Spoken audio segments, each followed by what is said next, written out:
The first step before you can even begin to plan to sell online, so think of it as a plan for a plan, is you have to figure out what you're going to sell. What is that product going to be? So there are essentially two types of products that you can sell. There are commoditized products, so commodities, and then there are unique products, niche products. Amazon rules in the commodity market. I mean, you go there to buy your toilet paper and your razors and your detergent and your deodorant, whereas more niche products you can think of as the products that have really built community, that you go there and you buy from them based on an emotion. You have a reason outside of, I need this and I need it now and I need it fast and I need it cheap. For you, I would recommend selling unique and niche products, and that's because you just have more opportunity there. Commoditized products already being sold by Amazon and tons of other sellers. Commoditized products are typically those products that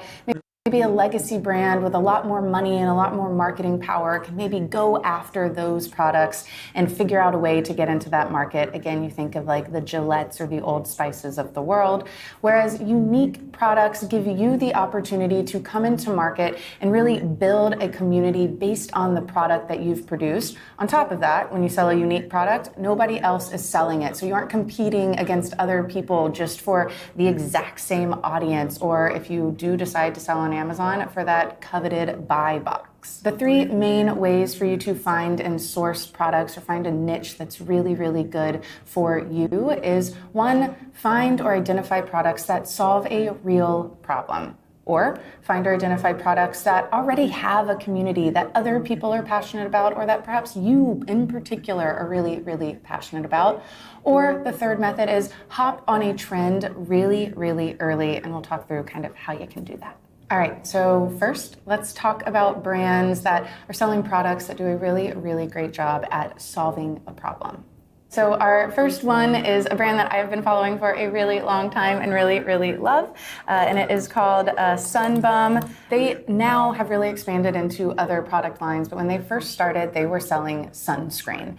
And what their big differentiator was, what the problem that they were solving was, in the United States, regulations around sunscreen are a lot less strict than they are in places like Europe or Australia. So Sunbum created a sunscreen to the US market that hit those same regulations for skincare and skin protection. It wasn't something that was being done by a lot of the larger brands, and if it was being done, they weren't necessarily marketing it. Like I said, they have expanded into a bunch of other product lines now, but if you head on over to their About Us page and scroll down, you can see that they are still really remaining true to some of that, very beginning, I'm solving a problem, I'm really helping to get you an item that is really hard for you to get in other places. So head on over to that page and you can look through here and see some of their additional information where they are showing you why sunscreen is really important, why some of the regulations in other countries are more effective for protecting your skin, particularly from cancer, which none of us want. And they are just really continuing to drive it home. This is the origins of this brand. This is how they really began to be successful. For you, the lesson here is, one, start with a single product.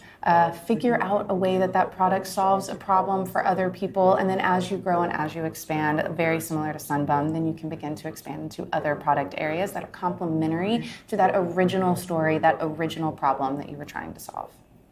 The next example that I want to show you is one that I've already kind of shown you a little bit in other lessons, but let's hop on over there again. They are Live Lark, because they are doing a fantastic job at solving a problem, creating a single product that solves a problem, and then marketing that problem really, really well in terms of them being the solution for it. So Live Lark is a water bottle that does water purification. You can get that water from anywhere. If you are hiking out in Big Bend like I like to do, and scooping up some water from a river, you can have it be purified right there so that you are sure that you are drinking safe water.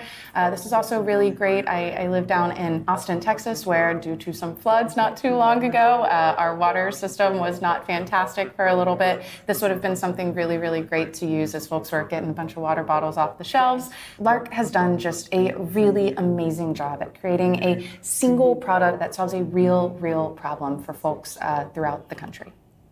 The big takeaway here is if you have a product to sell already, think about what problem that product solves for other people. And if you are still looking for a product to sell, then begin thinking through what problems and small annoyances and nuisances am I running across in my daily life, and can I create a product that will solve for those? Another really great way to find a product to sell online, or to verify if the product that you are planning on selling is a really great one, is to find a product that other people are really passionate about. So a product that already has a community kind of built into it, or better yet, a product that you are incredibly passionate about. That gives you the leg up to write content, to educate people on something that you already know, love, and very, very much deeply care about. So a really great example of a product that already has a fantastic community behind it are bikes and bicycling. So let's take a look at a company that I really like. They are called Glory Cycles. So Glory Cycles is a brand that was established in 2001, which I know right now seems like that was a long time ago, but that does not really make them a legacy brand. Really what it was a couple founders who were avid bicyclists, who weren't really finding, the products that they needed exactly the way that they needed them. So they started working with manufacturers to build out products for folks exactly like them. So not only does, bicycling have this kind of pre-built in community, but the founders of this company in particular were also members of that community. They knew people in that community. They deeply understood the product and the problems that needed to be solved there, and made it a fantastic vertical for them to begin going after. Now, they started only with, some of the bike parts, right, that you might need, and they have now expanded into selling really customized bikes and other gear that you might need. Another really great example is a site that I really love called Olive Oil Lovers. And Olive Oil Lovers is exactly what the name sounds like, which makes it great for SEO. But it is a brand that sells olive oil. And if you love olive oil, man, do you love olive oil. Not just the regular kind. This really dives into all of the different types that you can get, all the different quantity types and quality types. I don't know those that well. I get mine from just the local grocery store, but I am not the target customer for this product by any means. Olive oil has a real community around it, from, chefs to just really fantastic home cooks. And this audience and this product is going directly after those folks, trying to solve a problem for them, but also trying to just build a community around really great products that they really, really love. So for your brand, as you are thinking about what product to sell, think about what you are incredibly passionate about, what you spend hours telling your friends about over beer, or what you do on the weekends. Or if that isn't something that you think you could really sell a product into, or figure something out there, instead start looking around, talking to your friends, figuring out what other communities exist out there, and what products could you create to really rally those people around a single idea. All right, y'all. So the final way, one of my best tips for finding a product niche and a product to sell, is to hop on trends early. Now, be really honest with you guys, this is the hardest one to do, but potentially the most profitable. And it's hard because how do you predict the future, right? I mean, brands that started selling CBD oil a year or 2 years ago are booming right now, right? How can you figure out, what those net new trends are going to be? So let's look at a couple really good examples. So the first is a brand called Wone. This brand was started by a former employee of Nike, who has now launched what seems to be kind of the next phase of luxury e-commerce online. So One has been able to hop on the trend not just of athleisure and athletic wear, but also they've really tapped into this community that really desires experience and being early adopters and getting exclusivity to products. That is an online experience that hasn't really been made online yet for those kind of buyers and that audience that's willing to spend $300 on a pair of leggings, or might shop at Louis Vuitton.